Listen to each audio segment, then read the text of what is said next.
Welcome everybody, my name is Christian and today I'm going to be doing another upgrade ranking for Star Wars Armada. Again, I'm using all the upgrades that are available between waves 1 and 4, and today I'm going to be doing fleet support and experimental retrofit.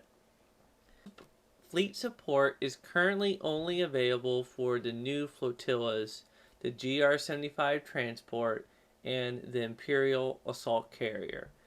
To be perfectly honest, all these upgrades are pretty useful, and in the correct pairing and uses, they could all be great.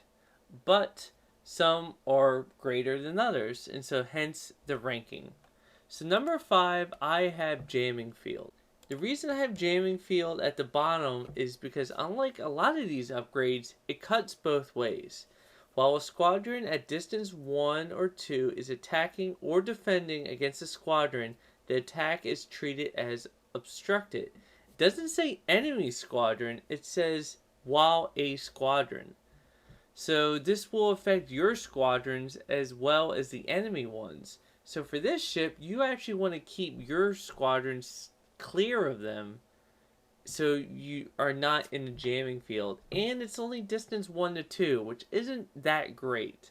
So that's why it's number 5. It's only 2 points, but I find all these other ones to be more useful. Number 4, Commsnet.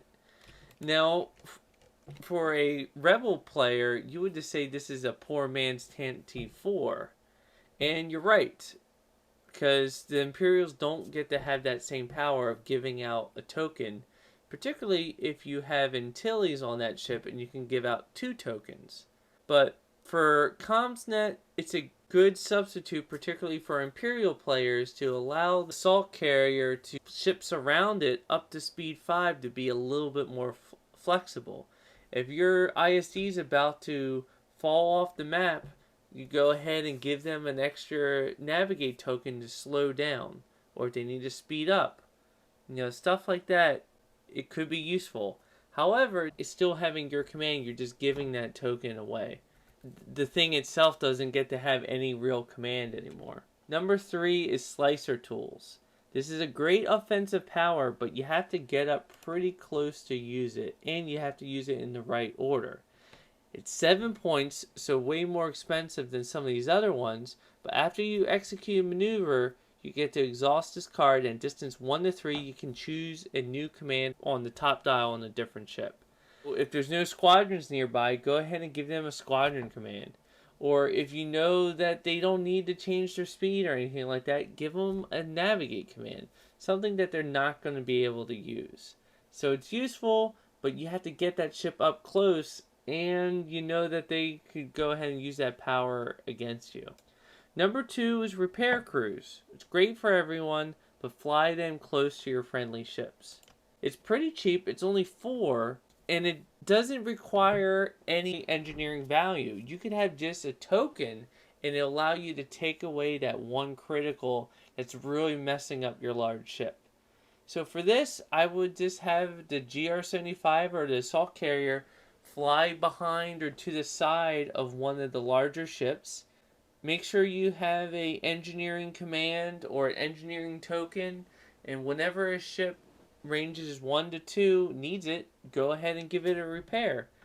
And it gives you an extra turn activation, so between this and this upgrade, it's only 22 points. You get an extra turn activation, you get to get rid of those nasty criticals. I think it's a good deal for everybody. Now my number 1 pick is the Bomber Command Center. It's 8 points, so it's relatively expensive, but it's really useful. Because while any friendly squadron with bomber at distance 1 to 5 is attacking, it may re-roll 1 dice. What's particularly useful about this is it doesn't say the ones that you activate, it's all bombers that are distance 1 to 5. So you can put this on a GR-75, just have it be somewhere near where the squadrons are going. You don't even need to have a squadron command on this one. And all the bombers around you get to do that reroll. Suddenly those X-Wings look so much better, because they had a red dice before, which is very unreliable. And there are so many times where that red dice is giving me nothing. But now I can do a reroll, and suddenly that X-Wing becomes much better. And a lot of people were choosing A-Wings over X-Wings just because even though the X-Wings have bombers, A-Wings use the black dice, which would give you a 75% chance of 1 damage. Now, X-Wings are better than that because they have about 50-60% chance twice, because now they can do that reroll. It would be great for B-Wings that have a blue and a black. It will be great for NIM that has that blue critical effect that allows you to take away a token of your choice. It's good particularly for the Rebels because so many of their ships are bombers and not that many of the Imperials are. So I find this to be a really great upgrade, and it's going to bring X-Wings back to a much more prominent role than what they have been ever since the release of A-Wings. The next upgrade slot that I'm going to do today is the experimental upgrade, which is currently only available on the Interdictor.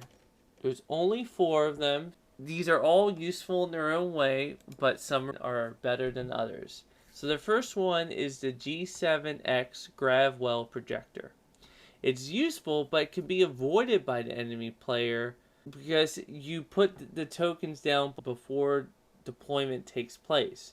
So all it does is just create a small bubble in which your enemies are probably not going to go there.